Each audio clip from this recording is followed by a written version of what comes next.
चला तर मंडळी, झटपट किचनमध्ये तुमचे खूप खूप स्वागत आहे। आज आपण बनवणार आहे टिफिनसाठी झटपट होणारी भेंडी बटाट्याची सुकी भाजी।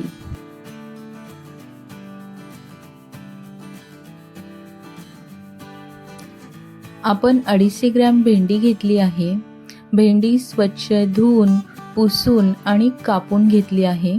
छोटे छोटे पीसेस मी कट केले आहेत। त्यानंतर 4 ते 5 हिरव्या मिरच्या बारीक आकारात कट करून घेतल्या आहेत। 10 ते 12 लसूण पाकळ्या ठेचून घेतल्या आहेत। 2 मीडियम आकाराचे बटाटे उकडून आणि त्याला छोट्या छोट्या आकारामध्ये कापून घेतला आहे। 1 मोठा कांदा बारीक कट करून घेतला आहे। 1 मीडियम साईजचा टोमॅटो कापून घेतला आहे।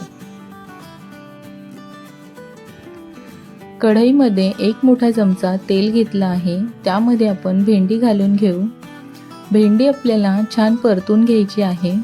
भेंडीमध्ये चिकटपणा असतो, तो चिकटपणा निघेपर्यंत आपल्याला भेंडी छान परतून घ्यायची आहे।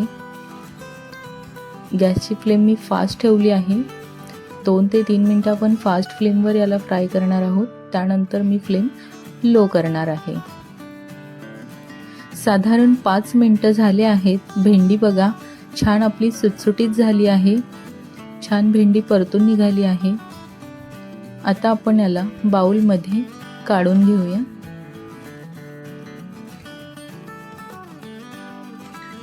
त्याच कढईमध्ये 2 चमचे तेल घालून घेतलं आहे। अर्धा चमचा जिरे घालते। त्यानंतर आपण यामध्ये कांदा घालणार आहे। कांदा लाईट ब्राऊन होईपर्यंत आपल्याला फ्राय करून घ्यायचा आहे। कांदा लाईट ब्राऊन झालेला आहे। टोमॅटो घालून घेऊ। याला देखील छान आपण परतून घेऊ।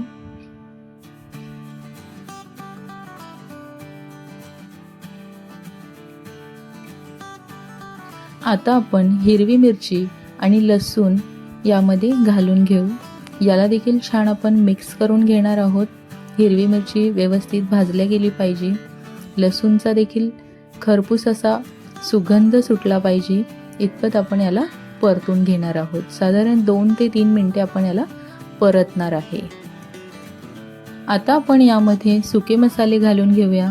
1 चमचा लाल तिखट, अर्धा चमचा धने पावडर, अर्धा चमचा गरम मसाला पावडर, अर्धा चमचा हळद आणि मसाले सर्व आपण छान मिक्स करून घेऊया। कांदा मी यासाठी जास्त गोल्डन फ्राय नव्हता केला, कारण की ज्या काही आपण गोष्टी नंतर टाकतो, साहित्य जे काही आपण घालतो त्यावेळेला कांदा परत परत त्यामध्ये भाजून निघतो आणि कांदा करपला की भाजीचा टेस्ट जातो। आता आपण यामध्ये बटाटे घालून घेऊ आणि याला देखील छान मिक्स करून घेऊ।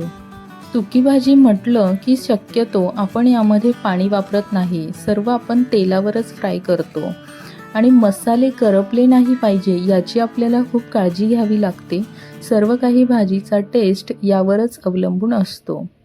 आता आपण यामध्ये फ्रेश कोथिंबीर घालून घेऊ आणि मिक्स करून घेऊ। आपण भाजीवर झाकण नाही ठेवणार आहे। आपल्याला याला असंच परतूनच घ्यायचं आहे। 5 ते 7 मिनिटापर्यंत आपण याला परतून घेणार आहे। आता आपण यामध्ये 1 चमचा मीठ घालून घेऊया। बटाटे देखील आपण ऑलरेडी उकडून घेतलेले आहेत। त्यानंतर भेंडी देखील आपण फ्राय करून घेतलेली आहे आणि सगळं साहित्य टाकल्यानंतरही आपण याला सतत परतून घेत आहोत। आता आपण यामध्ये फ्राय केलेली भेंडी घालून घेऊ। भेंडी देखील छान अशी मिक्स करून घ्यायची आहे आणि अगदीच 2 ते 3 मिनिटे कंटिन्युअसली आपल्याला याला परतून घ्यायचं आहे। कढईला आपल्या कुठेही काळा डाग आलेला नाहीये, म्हणजेच आपले सगळे मसाले छान कुक झाले आहेत। मसाले आपले अजिबात करपले नाहीयेत, भाजी आपली अजिबात करपली नाहीये आणि आपल्या भाजीची चव अप्रतिम अशी येणार आहे। आपली भाजी रेडी आहे, बघू शकताय। ही रेसिपी बनवण्यासाठी आपल्याला फक्त 15 मिनिटे लागतात। अगदीच खूप झटपट होणारी ही रेसिपी आहे। टिफिनसाठी खूप इझी रेसिपी आहे। जर तुम्हाला ही रेसिपी आवडली असेल तर झटपट किचनला नक्की सबस्क्राईब करा।